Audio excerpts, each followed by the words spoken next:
इस दुनिया में अलग अलग टाइप के लोग भरे पड़े हैं। कुछ लोग ऐसे होते हैं जिनको किसी की नहीं पड़ी, कोई मरता मर जाए वो किसी की हेल्प कभी नहीं करने वाले।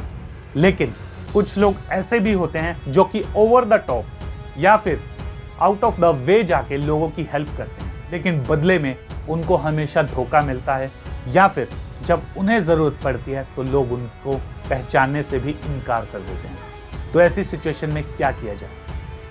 क्या हमें लोगों की हेल्प करनी चाहिए या फिर नहीं?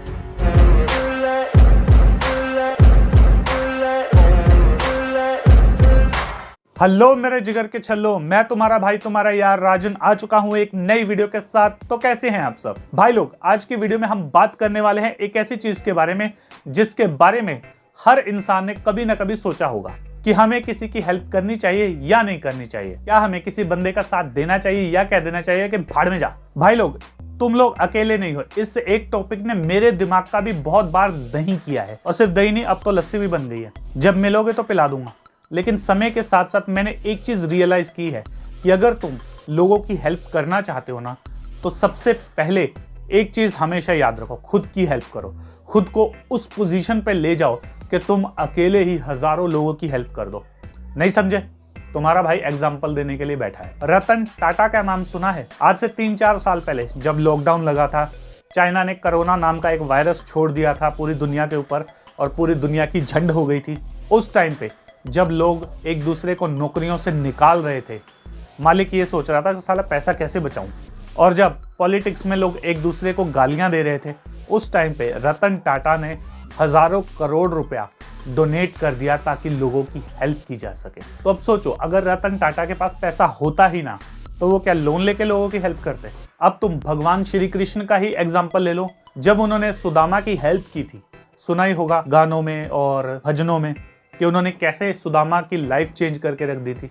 लेकिन उससे पहले तुम्हें किसी ने ये नहीं बताया होगा कि उन्होंने हजारों मथुरा वासियों को वृंदावन नाम के एक नगर में बसाया था। जरासंध नाम का एक बंदा बार बार मथुरा पे अटैक कर देता था, और वहां के लोग वो बहुत ही गरीब हो गए थे एक समय के बाद, क्योंकि बार बार वहां पर अटैक होता था, बार बार डिस्ट्रक्शन होती थी, लोगों को अपना घर बार दोबारा से बनाना पड़ता था, और उस चीज में उनका पैसा खराब हो गया था। उसके बाद श्री कृष्ण ने एक नगरी बसाई थी बड़ी सी, और उसका नाम क्या है ये तुम कमेंट में बताओगे। यानी कि वो खुद एक बहुत बड़े राजा बन गए थे, और फिर उन्होंने सुदामा की हेल्प की थी। तो अब तुम डॉट्स कनेक्ट कर पा रहे हो कि अगर तुम्हारे पास स्ट्रेंथ है तभी तुम किसी की हेल्प कर सकते हो ना। मान के चलो, अगर किसी बंदे को 10 गुंडे मिलकर पीट रहे हैं, और अगर तुम्हारे अंदर खड़े होने की पावर नहीं है, तो तुम उसे क्या बचा लोगे? और यही तुम एक बहुत तगड़े पहलवान हो, 100 बंदों को तुम पेल के रख देते हो, तब तुम उसे जाकर आसानी से बचा लोगे। 10-10 बंदों की बात करके थोड़ा फिल्मी हो गया ना, मुझे पता है। तुम्हें सीधी चीजें समझ ही कहाँ आती है। तो एंड में तुम्हारा भाई तुम्हें सिर्फ यही कहेगा कि अगर तुम अपनी लाइफ में आगे बढ़ना चाहते हो, कुछ पाना चाहते हो, कुछ कर दिखाना चाहते हो, और दूसरों की हेल्प भी करना चाहते हो, तो सबसे पहले खुद आगे बढ़ जाओ, खुद उस पोजीशन पे आ जाओ कि तुम लोगों की हेल्प कर पाओ। अगर तुमने इस पोजीशन में 1-2 लोगों की हेल्प कर भी दी, तो इस बात को याद रखना कि कोई पलट के तुम्हारी हेल्प नहीं करने वाला, ठीक है? अक्सर लोगों का यही कहना है कि हमने तो लोगों की बहुत हेल्प की, लेकिन हमारी किसी ने नहीं की। ऐसा उन्हीं के साथ होता है जो खुद आगे बढ़ना भूल जाते हैं दूसरों के चक्कर में।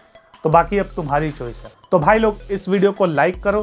टारगेट रखते हैं 20 लाइक का। अपने दोस्तों, अपने भाइयों के साथ इस वीडियो को शेयर करो। दोस्तों, इसके अलावा हमारे 2 और चैनल है, द फंकी मोटिवेटर शॉर्ट्स के नाम से और द फंकी टॉक के नाम से। इन दोनों चैनल्स पे भी जाओ, वीडियोस को देखो, और इन चैनल को सब्सक्राइब भी मार लो यार। और हाँ, इस चैनल को भी सब्सक्राइब मार दो, कहीं उसके चक्कर में ये मत भूल जाइयो।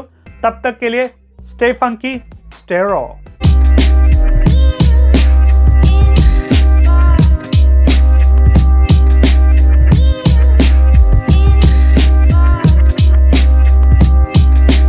अरे बेटे, एक बात याद रखना कि इस दुनिया में हर लोग हर रोज नए नए ऑप्शन देखते हैं, और जब किसी अंधे की आंखें आ जाएं, तो सबसे पहले वो अपनी छड़ी को ही फेंक देते हैं। तो अगर किसी की मदद करना चाहते हो, तो लोगों की मदद करने के साथ साथ खुद भी बड़े बन जाओ, नहीं तो ये दुनिया कहेगी कि मेरा काम तो निकल गया, अब तुम भाड़ में जाओ। अब